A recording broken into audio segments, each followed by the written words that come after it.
Josefine. Giv en stor hånd.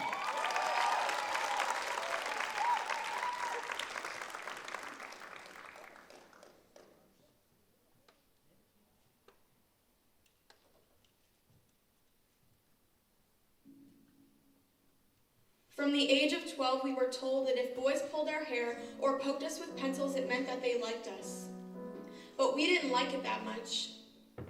We were 13 years old when we would walk down the street and had men look from our feet to our face, and we listened as they completely replaced our identity from human to object.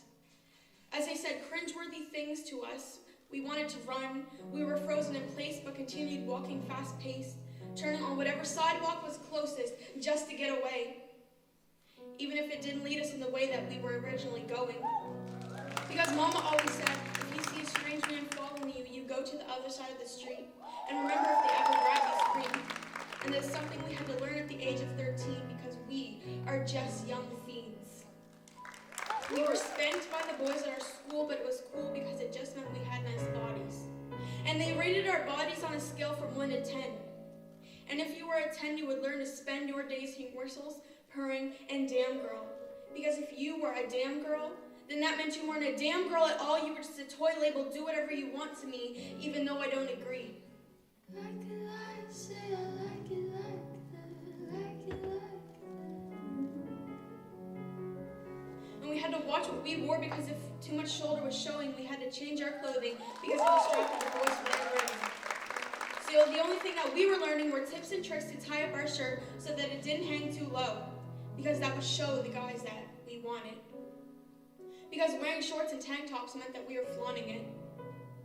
So when we were 16, we screamed because the men that followed us on the sidewalks finally caught up to us. We cried and said, please don't put us there.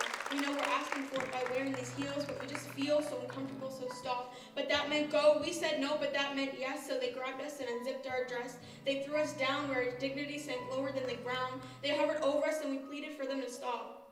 They got on top, and you don't need to know the rest because we're some of the 68% of victims that will never tell a soul, so we'll just grab our dresses and go home, take a few showers, and try to get some sleep.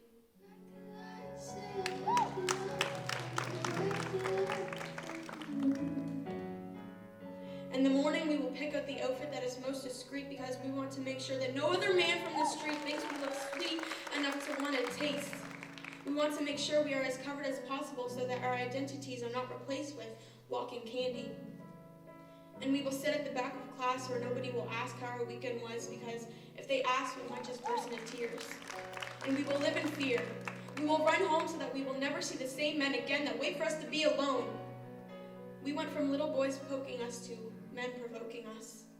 We went from little boys pulling our ponytails to watching the trail of tears fall down our pillow every night. Because we knew once we fell asleep, we would see the men in our dreams, nightmares, that caught up to us on the sidewalk that night and left us bare. We went from playing with our toys to being toys ourselves.